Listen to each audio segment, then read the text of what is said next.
Okay, I'm excited for this one. I bought this DVD alongside two other sets a couple of years ago, more than a couple of years ago, probably like 4 or 5 years ago. And I remember marathoning episodes as soon as I got them because I was excited. As a kid, I just knew the character, everything. I knew everything, but um, it wasn't really that available for me because I grew up in Mexico, and it wasn't aired too much. And honestly, even if it was a little bit too scary for me. Probably I was kind of scared of this character. I remember it used to terrify me, like legit. I barely remember anything at all. And I'm gonna watch again. And this time I'm gonna do a video. I love the boxes. Look at this. Look at all this detail right here. I don't have season 1. I have season 2, 4, and 6. So that's why I'm starting with this one. But I love the presentation. Too scary. Welcome, friend. That's more like Yoda. Welcome, friend. Welcome. Welcome, friends. Back for more dead time stories, huh? Then settle in with these devious months of diabolical delight. Okay. Let's see this. This tree. Just look at the pictures and everything. It's so cool. That right. Starring Denis Moore and Jeffrey Tambor. Tambor? Screenplay by Andrew Borg. Directed by Howard Dutch. Original air date.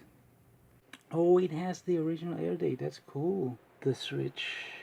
Starring William Hickey, Kelly Preston, and Rick. Directed by Arnold Schwarzenegger. Arnold Schwarzenegger is directing this. Okay, well, so far I'm just gonna watch episode 1 and 2, but I want to see the rest of the box set because it's so gorgeous. Look at that. I love the colors and everything. I miss this kind of like shows, and I mean, they still, I guess you still make them, but they don't have the same charm. I don't know.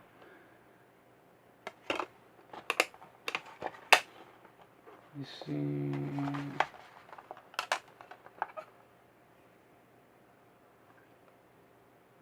Oh, it's the same picture. It's the same picture.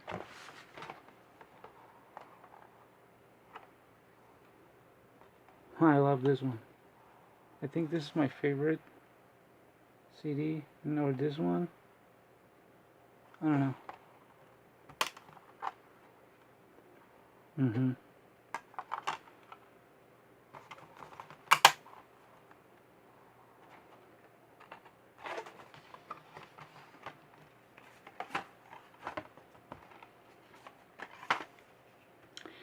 Okay.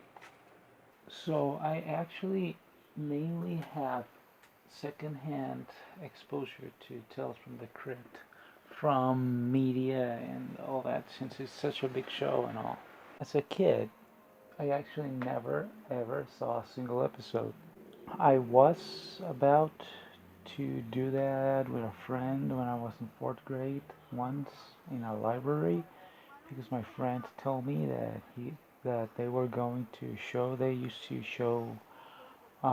have like these little special occasions where they would play things in a little spot that they had with just it was just a big television.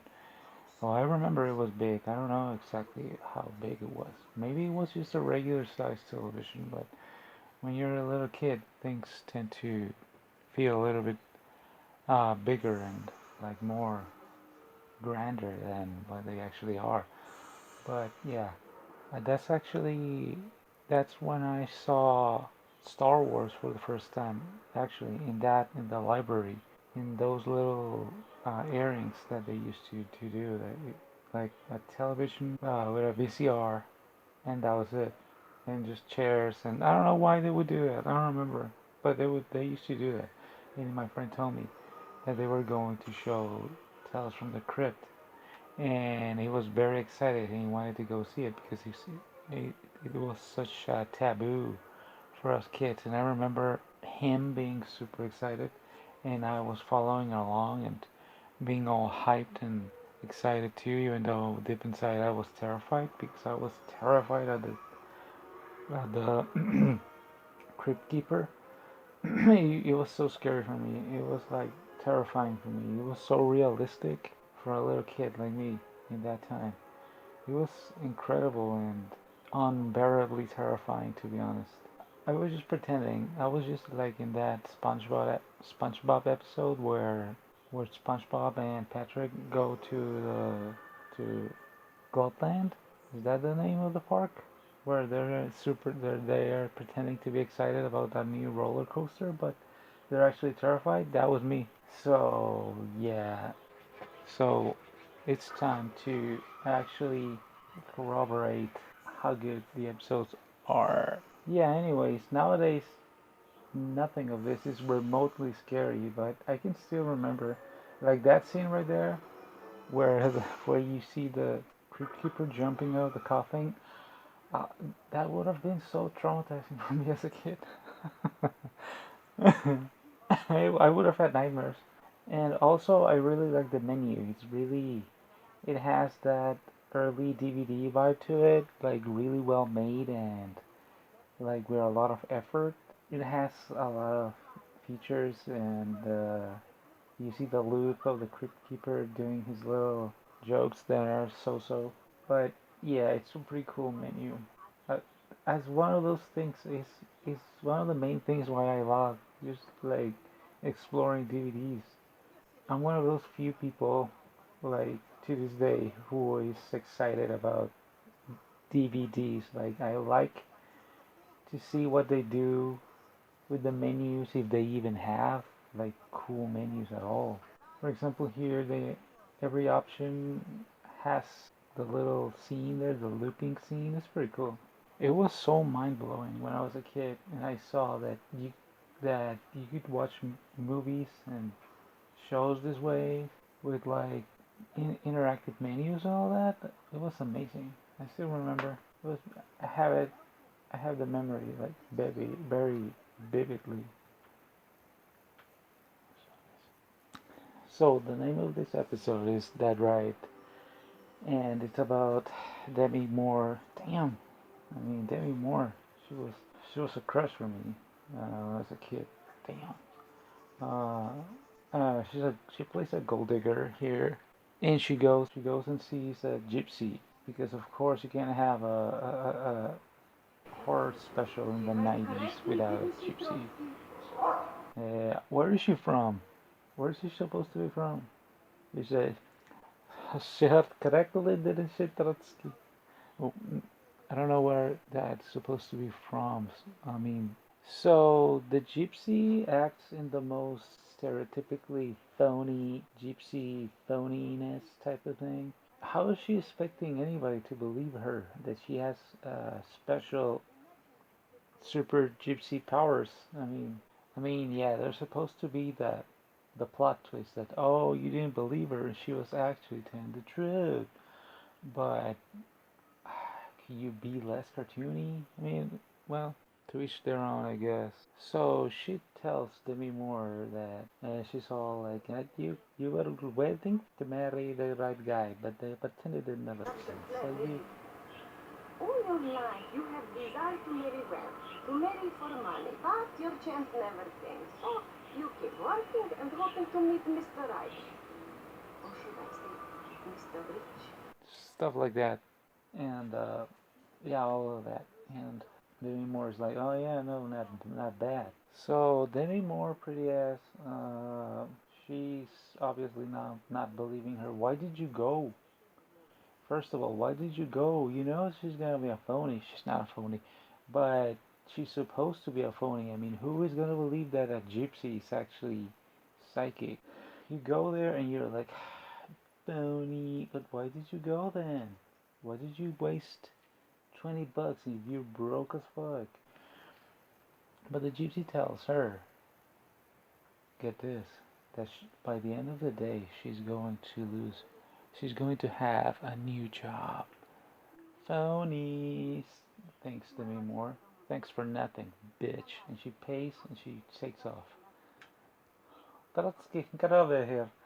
My dog, Acapulco, he does exactly that with everybody. It's so annoying. He just jumps into everybody, just tries to bite them, especially when he tries to leave. He did that today. He does that all the time. He's so annoying. He's scratching himself right now. You don't believe me, do you? You don't believe me, but it's right there. Acapulco. Anyways, so yeah, I forgot to say that she was super cocky because she was supposed to get fired, but she was like, how am I gonna get fired if my boss is not even in town? But plot twist, the boss is back in puck form and in angry boss form too. And she's fired. She was lacking off because the boss was not there, so she was just lacking off, and she ain't got no job anymore. Burn. Luckily for her, another waitress got fired, so she was just crossing by because she was uh, unemployed now. And the waiter, the guy there is like, yo, you want a job? You fine as hell. You want a job? And she gets it. She's a waitress now. And she's all like, yo, you talking to me? And she's like, yeah, you want a job? Yeah. And so she does. So yeah, that happens. So she goes back, assumingly pays another $20, 20 whole solid bucks. And she goes and sees the gypsy. And now she has evidence that the gypsy has actual superpowers. So she's still incredulous. You saw that she was right, and you could have probably said, okay, fair enough, that was just a coincidence. That's fair enough on you. You want to believe that it was a coincidence, even though the evidence was right there in your fucking face. Okay, but you were credulous enough to go back and see the gypsy, but you're still like super skeptic. What's the matter with you? That's why you keep losing jobs. What's the matter with you? So the gypsy is telling her that she sees a great deal of money coming for you. And so Demi Moore is like, whoa. So she sees a man, and she is next to him. It is her wedding. So Demi Moore doesn't want to marry a guy unless he's loaded. She's like, dude, this guy needs to be hella loaded.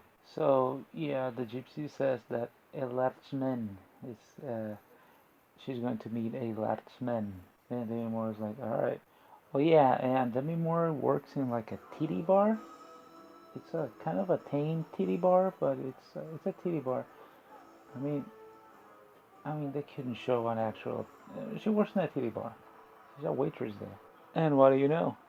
One of the customers, one of the you want to say biggest customers in the bar. It's a large man, a very large man. And yeah, let's see what's happened. We don't know what's gonna happen. And well, Demi Moore is all like, "Yo, look, check out that abomination."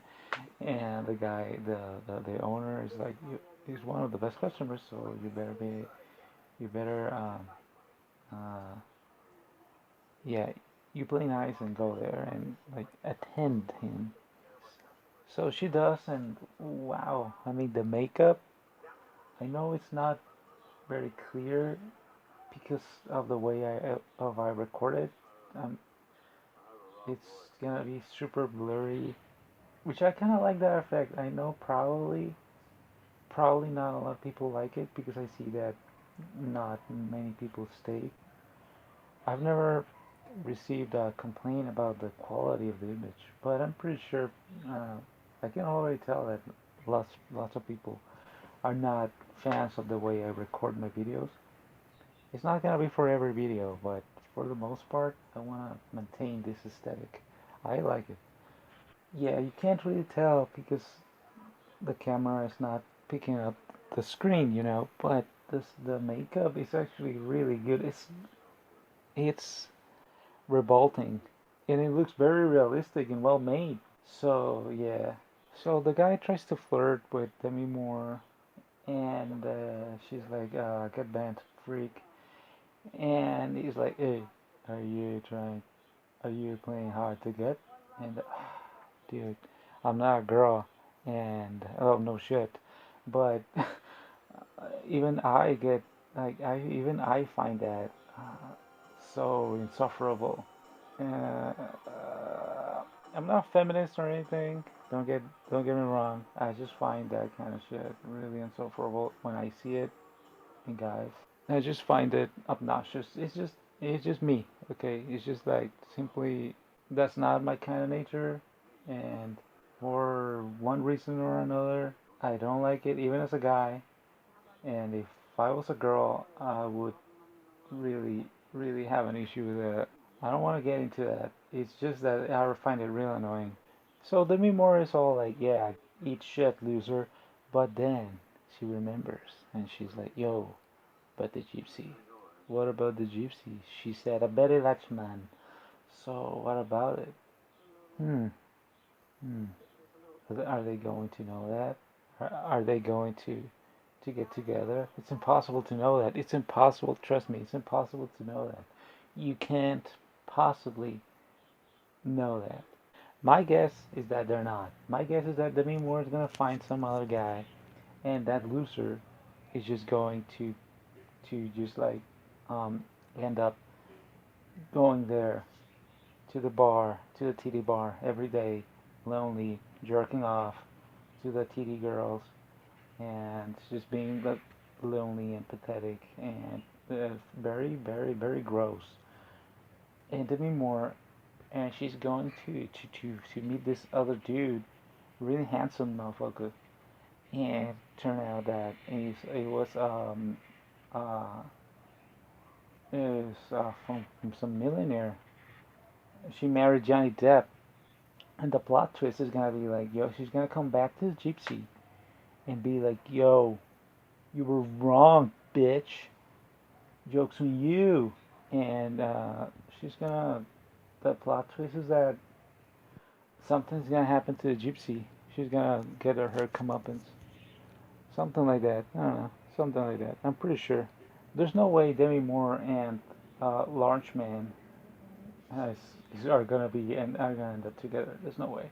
You see, immediately, Large Man here immediately goes tailing Demi Moore, and it's all like just bugging and bugging and bugging. Probably, what is it about that kind of attitude bothering me so much? I think I kind of hate people just bugging me a lot. Maybe I've had people bugging me, even sexually, like when in ways that I didn't want it to, and I've literally had men bugging me like that, sort of, not as aggressively, but kind of that aggressively. But it goes even further. It goes even from before that. It used to bother me even before that. Mm, I don't know. It's just like it's all like I don't take no for an answer. That's that kind of attitude, for whatever reason, bugs me. This episode, I wasn't expecting this episode to get on my nerve like that, but it is, especially coming from a guy looking like that. But still, I hate that kind of attitude in guys, and probably in girls too. Girls are not that aggressive when it comes to like flirting like that. Girls are not that aggressive. Girls are gonna be more like they're gonna be more concerned about people thinking they're people making assumptions like, oh, if she's that aggressive, it's because she's a slut, and she's the girls are not gonna be that aggressive. But I hate that attitude. Not only in like flirty sexual ways, but just in general. I hate that attitude. I would have to probably meditate more, pander more exactly why I hate that kind of attitude. It's probably just because it doesn't mix with me. It's simple as that, really. In short terms, no, it's just no, and that's it. Move on. I One thing before I continue because I'm diverting here from the plot. Mm, Maybe it's because I'm actually very determined. I'm very determined to a point where I feel sometimes that I'm kind of stubborn. I'm not stubborn. I just have a lot of determination, but I know when to quit. I know when to stop and move on from things and focus on other personal things where I need to be determined and not quit in very personal things, but in external things like this, I know when to quit and stop and just move on. Maybe that's what bothers me. It bothers me when people are not conscious enough to, I don't know. Special connection between us. Special connection between. Ew. Creepos like this dude, man. You see, creepos like that make a bad name to guys, and then everybody assumes we're all like that. Creepos like this motherfucker. So Demi Moore runs the fuck out. You see, that's what happens, man. You see what you do, man. Anyways, she probably has a free uh, uh, permission to pop into uh, uh, the gypsy's house at any time of the day because it's at night. I would hate that. I would hate people just like popping in my house with no heads up or anything at any time of the day. There be more. You're fine as hell, but that's fucking annoying as shit. I would hate that. I would hate that. I wouldn't be rude about it, but deep inside, I would hate that. I would probably be like, yeah, okay, welcome. What do you need? But deep inside, I would be like, this fucking girl. So she's all like concerned because she's obviously scared that if that grotesque abomination is gonna be the husband, and the gypsy's like, yes, of course he's the man, he's the last man, and but she's like, don't worry about it, he's gonna suffer a violent death, don't worry about it. So yeah, have an animal cracker. Trotsky is worse than that. Oh yeah, Trotsky. So she's Russian? Did you know that Trotsky died in Mexico? Yeah, he had to move to Mexico in his final days, and I think he was assassinated in Mexico or something like that. I don't remember. Something like that. You probably don't even know who Trotsky is. It doesn't matter. He was a friend with Frida Kahlo, and what am I talking about? They were all communists. Yeah, Frida Kahlo was a commie. You didn't know that, right? Frida Kahlo, the Frida Kahlo. Everybody knows. She was a fucking commie. So her friend is giving her the best advice. Well, not really, but the friend is like, yeah, marry him. Yeah, yeah. You say that. You don't have to live with him. You don't have to fuck him. It's very easy for you to say, ew. But yeah, they're all fantasy. This is the best part of the entire episode. This is hilarious. I love this part. They're all fantasizing of ways for him to die, and it's so well made. It's incredible. Oh, holy shit! What was a dummy? Oh, and then when he's eating, that is I have a thing with food. I'm very, I don't know, stingy with food. I, I'm very, I get wheezy. Oh God, I hate that. I hate the, ugh, I'm super, super. wheezy with food. Um, I hate people making noise. I can barely tolerate people making noise while eating in a very gross manner, like too much. I hate that fetish, food fetish, the fetish sex and food being in contact with the body. Uh, no, I'm not that picky with food. I'm very open-minded with food. I'm very open-minded with flavors and different types of foods that other people might consider unappetizing. I might try them. It's not that. It's just that I need the food to be presented and eaten in a clean manner. That's it. Clean, normal manner. That's it. And things like this really made me revolt. And ew. So long story short, Large Man continues berating and berating and berating and being a creepo, being the ultimate creepo, insisting until he keeps insisting so much that she just gives in. Because she knows she's going for the money. So yeah, they end up going together and all that shit. They go to the movies, ew, and everywhere else, and they go eating, ew, and the works, ew. Hmm. Well, so they actually marry, huh? Plot twist. I bet you didn't see that coming. They actually end up marrying. I did not see that coming at all.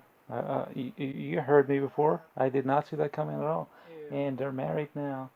She saw that he really didn't have anybody else. He said that he didn't have much right now, but he had prospects. So, yes, they're married. They're married. And I did not see that coming at all. Ew. Really, I did not. Promise. Dude, the sex scene. Jesus Christ. Talk about a horror show. So he's living with her, and she ain't got nothing. She's broke as hell. They're living like shit, and she's just doing everything, and he's like being a, a, a useless blob. He's not. He doesn't do anything. He's just there, being disgusting and ugh. Irony, I guess.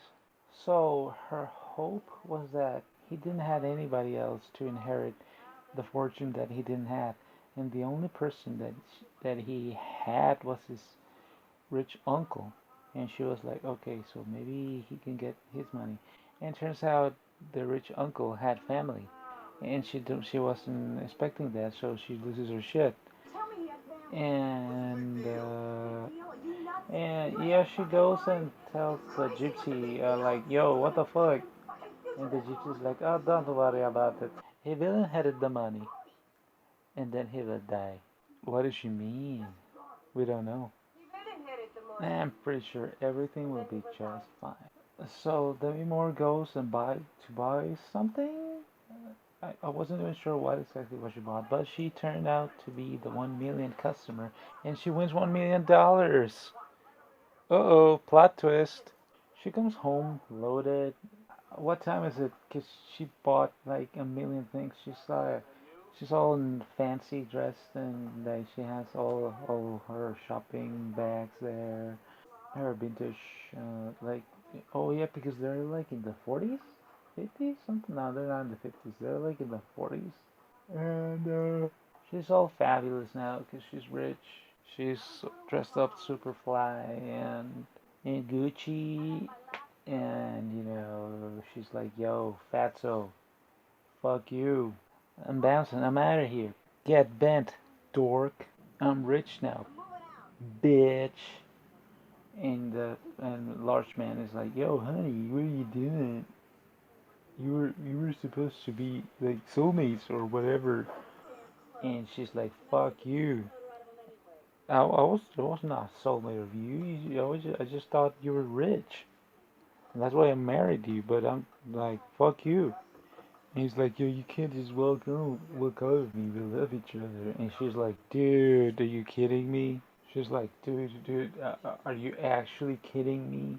Dude, you're disgusting. Eat shit, dork. I'm leaving you. And he's like, no. And he's like, one last thing. One last thing. If I can have you, nobody can. And she's like, oh, fuck. He's not taking it well. He has the maniac eyes. She's all like, yo, dude, like, could you, like, yo, put the knife down, dude. Chill. She's crying now. She's scared shitless. She's crying now. She's scared, and she's like, okay, fine, I will. Okay, I'm putting down. I'm putting it down. I'm putting it down your chest, and yeah, he kills her. Yeah, and he murders her. He murders her. She's dead. He inherited the money, alright. He did. Plot twist, it was her money. And he suffered a death right after inheriting the money. A death by the electric chair. Plot twist for killing her. Plot twist. The gypsy was right all along. The gypsy is always right. End of the story. The end. Pretty good. Pretty good. It was an effectively unsettling episode for me. Yeah, it's pretty good. I like it. The whole body horror. It's body horror. That kind of shit is body horror to me. Um, it's like, I mean, a different type of body horror, but it's still.